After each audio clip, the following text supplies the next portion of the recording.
बंगाल में सत्ता बदलने से पहले सिस्टम का रंग भी बदल रहा है। उत्तर 24 परगना में कब्जा गैंग पर बुलडोजर चला तो जलपाईगुड़ी में सैंड माफिया पर प्रशासन ने एक बड़ा शिकंजा कसा। अवैध कब्जे को हटाया गया, बालू माफिया की मशीनें जब्त की गईं।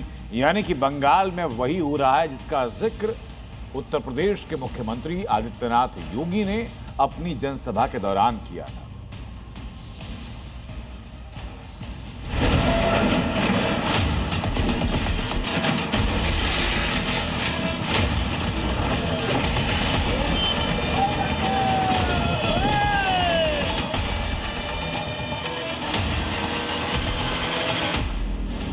बंगाल में बीजेपी सरकार के शपथ ग्रहण से पहले सिस्टम का रंग बदल रहा है।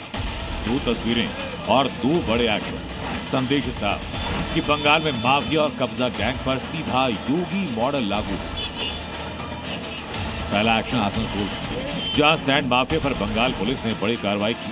नियमों को ताक पर रखकर चल रहे अवैध बालू खनन पर ब्रेक लगाया गया। दूसरा एक्शन उत्तर 24 परगना में, जहां कब्जा गैंग पर बुलडोजर एक्शन हुआ। सरकारी जमीन को कब्जा मुक्त कराया गया। यानी बंगाल में नई सरकार के शपथ से पहले सरकारी मशीनरी एक्टिव मोड में और माफियाओं और अवैध कब्जों का हिसाब किया जा रहा है। हालांकि बंगाल में इस कार्रवाई का इशारा योगी आदित्यनाथ ने चुनाव प्रचार के दौरान भी किया। माफिया और गुंडा वहां पर जो कहीं भी सिर उठाता है तो यूपी का बुलडोजर उनकी हड्डी पसली को उस हाईवे बनाने में उपयोग कर देता है। उत्तर 24 परगना में जिस जमीन पर कब्जा कर बिस्वा बांग्ला मॉडल बनाया गया, अब वो टूट चुका है। बुलडोजर के प्रहार से जमीन को कब्जा मुक्त करा दिया गया। यहां गांगुली परिवार की जमीन पर जबरदस्ती कब्जा कर अवैध निर्माण कराया गया। सौंदर्यीकरण के नाम पर गांगुली परिवार के घर के सामने की जमीन को घेरा गया। वहां लोहे का ढांचा यानी बिस्वा बांग्ला खड़ा किया गया, जिसको लेकर विवाद था।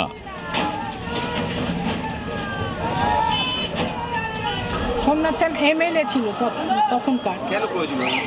আমি তো জানি না আমাদের জমিটা পুরো অ্যাকোয়ার্ড করে উনি রাস্তার সামনেটা উনি অবস্ট্রাকশন করে দিয়েছেন। বিশ্ব বাংলা লোক যদি অরাজকতা ওটা হয়েছে, এটা যদি ভেঙে দিয়ে থাকে তাহলে অবশ্যই শাস্তি। কারণ আমার জমিটা দরকার, আমাদের জমিটা আমাদের কাজের দরকার, আমার বাড়িতে রোজগারের কেউ নেই। बंगाल की जनता पहले ही बुलडोजर मॉडल की डिमांड पे है और जैसी बंगाल से टीएमसी सत्ता से बाहर हुई, अवैध ढांचे को बुलडोज किया गया।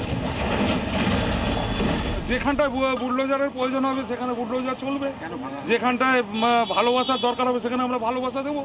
এটা কোনো ব্যাপার না। ভাঙা হলো আপনার বাড়ির সামনে যদি এরকম ধরনের আমি গায়ের জোর করে যদি কিছু করে রেখে দিই তা আপনি আইনের দ্বারস্থ হবে। ওনারা তো আইনের দ্বারস্থ হয়েছে। লোকাল বডি যেরকম পৌরসভা কাউন্সিলরের কাছে গেছিল, তারা যথাযথ ব্যবস্থা নেয়নি।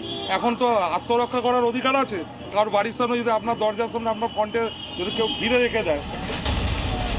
उत्तर 24 परगना में लैंड माफिया पर बुलडोजर एक्शन हुआ तो जलपाईगुड़ी में सैंड माफिया पर प्रशासन ने एक्शन लिया। राजगंज के जलपाईगुड़ी में पुलिस प्रशासन और भूमि सुधार विभाग की टीम ने एक साथ छापेमारी अभियान चलाया।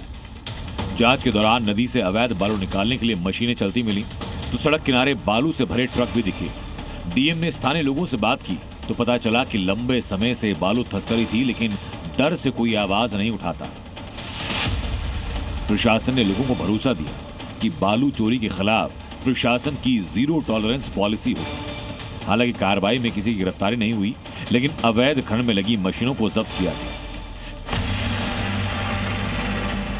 सैंड माफिया पर यह एक्शन इसलिए भी खास क्योंकि सुवेंदु अधिकारी के पीए के मर्डर में उसके परिवार वालों ने आरोप लगाए कि चंद्रनाथ रथ के पास बालू माफिया की सीक्रेट फाइल थी और इसलिए मर्डर हुआ।